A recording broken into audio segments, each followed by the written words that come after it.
জয় জগন্নাথ। দেখুন, আমাদের বাড়ির সামনে দিয়ে এই রথ নিয়ে যায়। এই রথটার মধ্যে প্রথমে রাম লক্ষ্মণকে সাজিয়ে বেশ সুন্দরভাবে নিয়ে যাচ্ছে। তারপরেই দেখুন আবার একটা পেছনে গাড়ি আসছে। সেই গাড়ির মধ্যে কত বাচ্চা, সব গান হচ্ছে, তারা হরে কৃষ্ণর নাম করছে আর সব একসাথে কীর্তন করতে করতে রাস্তা দিয়ে যাচ্ছে। খুব সুন্দর লাগছে দেখতে। প্রচুর এখানে কিন্তু লোক হয়। আর এইদিকে একই রকমের শাড়ি পরে সব মেয়ে ছেলেরা হাতে পাখা নিয়ে বিভিন্ন রকমের নাচ দেখাচ্ছে। দেখুন, ঘোড়ার ওপরেও দুজন মানুষ চেপে যাচ্ছে।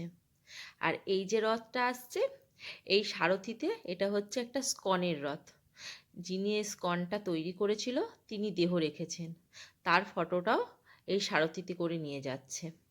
এদিকে দেখুন আবার রাম সীতাকে সাজিয়ে নিয়ে যাচ্ছে। আর সবাই মিলে দেখুন কি সুন্দর খোল করতাল নিয়ে কীর্তন করতে করতে যাচ্ছে। ছোট ছোট বাচ্চাদেরও পরীর ড্রেস পরিয়ে কি সুন্দর নিয়ে যাচ্ছে। আবার অনেকে হলুদ শাড়িও পরে বিভিন্ন রকমের নাচ দেখাতে দেখাতে যাচ্ছে। এই যে গাড়িটা দেখলেন, এই গাড়িতে জলের ব্যবস্থা আছে।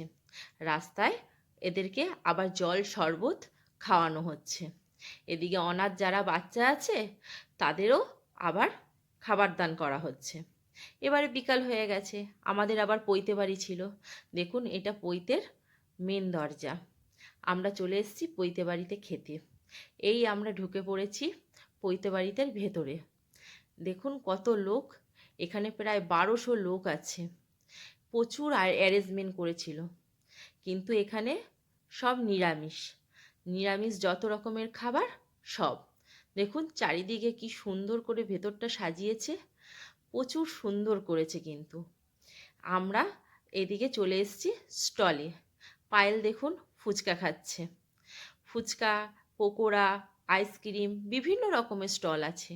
স্টল থেকে নিয়ে আবার এখানে চেয়ার টেবিল পাতা রয়েছে, এখানে বসে খাচ্ছে। স্টলে খেয়ে আমরা ভেতরে চলে এসেছি। এখানে আবার দেখছি এসে বুফে সিস্টেম করেছে। বুফেতে বিভিন্ন রকমের খাবার, তা আমরা খেয়ে নিয়েছি। এবারে বাবা আর মেয়ে মিলে দেখুন হাত ধুতে যাচ্ছে। ওরা হাত ধুয়ে আবার আমরা বাড়ির দিকে রওনা দেব। যদি আমার এই ভিডিওটা ভালো লেগে থাকে অবশ্যই লাইক, কমেন্ট, শেয়ার করে দিন। টাটা।